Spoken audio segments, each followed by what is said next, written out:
Where is Genie Plus at Disneyland? Has Disney finally decided to do something about merchandise reseller? Life Day is coming soon, and so too is some Life Day food. And look out for Hawkeye soon at Avengers Campus, all coming up next on Fresh Baked.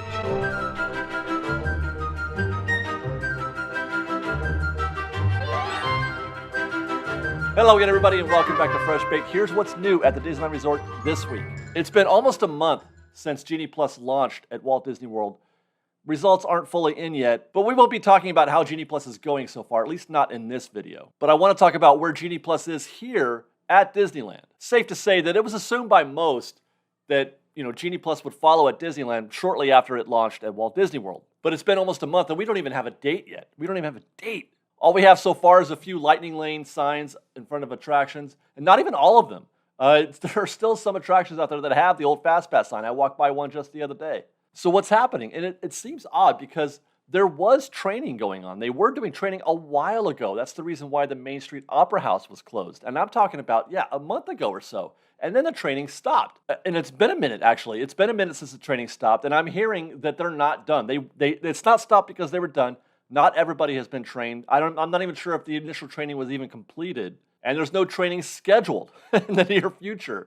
As I understand it, based on this, there is little chance for Genie Plus to arrive at the Disneyland Resort before the Thanksgiving holiday. Now, when I first heard that update, it's about a week ago, I thought that was pretty surprising. But now the Thanksgiving holiday is just 2 weeks away. And I don't even think that's possible at this point. Even if they were to start training right now, I don't think they're going to be ready for Thanksgiving. And when I consider that, and that Genie Plus may not be here until December, that is a little shocking. What are they waiting for? Because surely they're waiting for something. When you talk about the software, in terms of getting the software to work, it's good to go. It's the same software that you're going to use at Walt Disney World. It's working there. So they're not waiting for the software to happen. And if they're waiting for training, well, then why aren't they training? Right? There's only two reasons. It's either the software or it's the training. The staff's not ready. Neither one of those seem likely at this point. The initial announcement said that Genie Plus would be here at Disneyland by fall. Still have until late December to meet that deadline, as it were. But I'm really curious why we don't have it, at least a date at this point.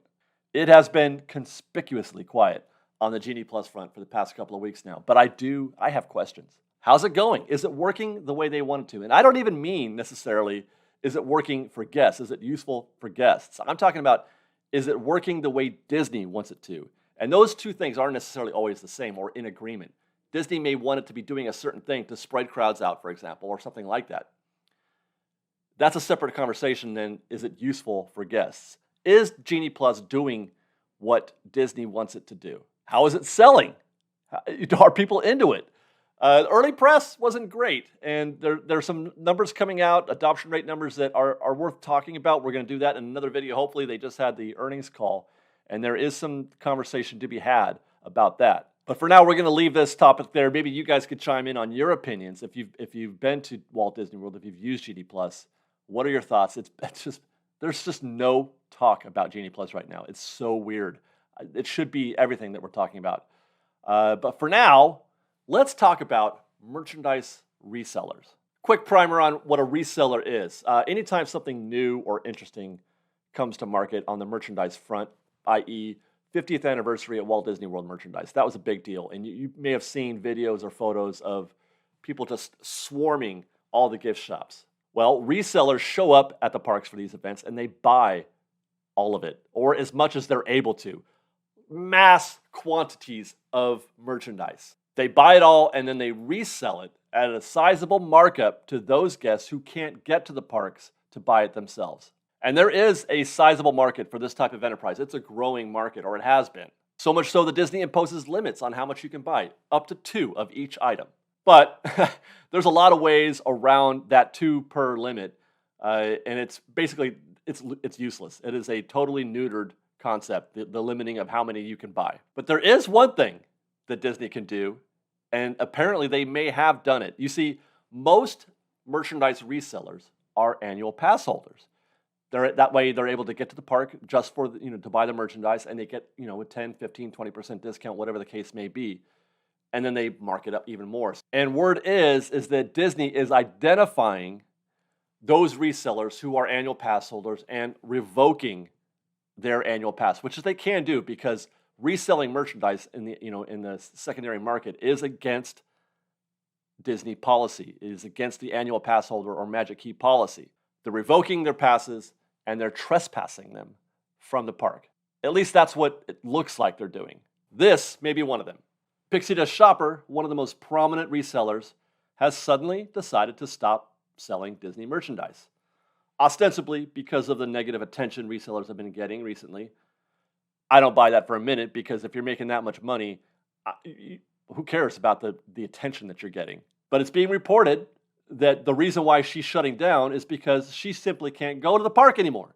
She can't because she's had her pass revoked and trespassed from the park. Personally, I hope Disney sees this through because I don't believe that any person or group of people should be able to monopolize merchandise the way that they have.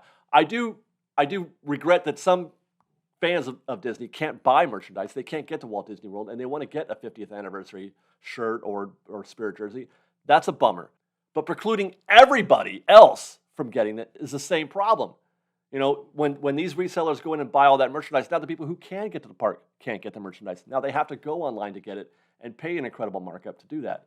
It could all be solved, really, if they just put the stuff on Shop Disney, which I'm not sure they're going to do because they're trying to create some sort of exclusivity to getting to the parks, which, again, begs the question.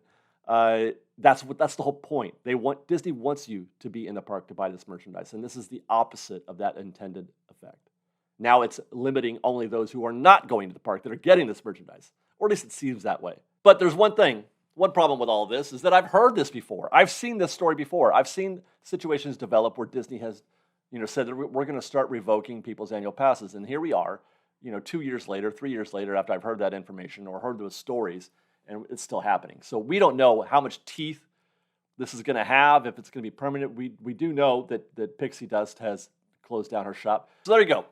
Let's talk about Life Day. Have you ever heard of it? Because you kind of have to be a Star Wars nerd to know what Life Day is. Life Day is coming soon, November 17th, and it's the closest thing to a holiday that the Star Wars universe has. November 17th is recognized as Life Day because that's the day that the Star Wars Holiday Special aired in 1978. It was the very next thing that Lucas made after the original Star Wars film. The next thing he did wasn't make Empire Strikes Back. It was to make the Star Wars Holiday Special. It is a failure of cosmic proportions. It is a terrible, terrible show. And anybody who was involved with it, including George Lucas himself, have tried to disavow it. You can still see it on YouTube. Check it out.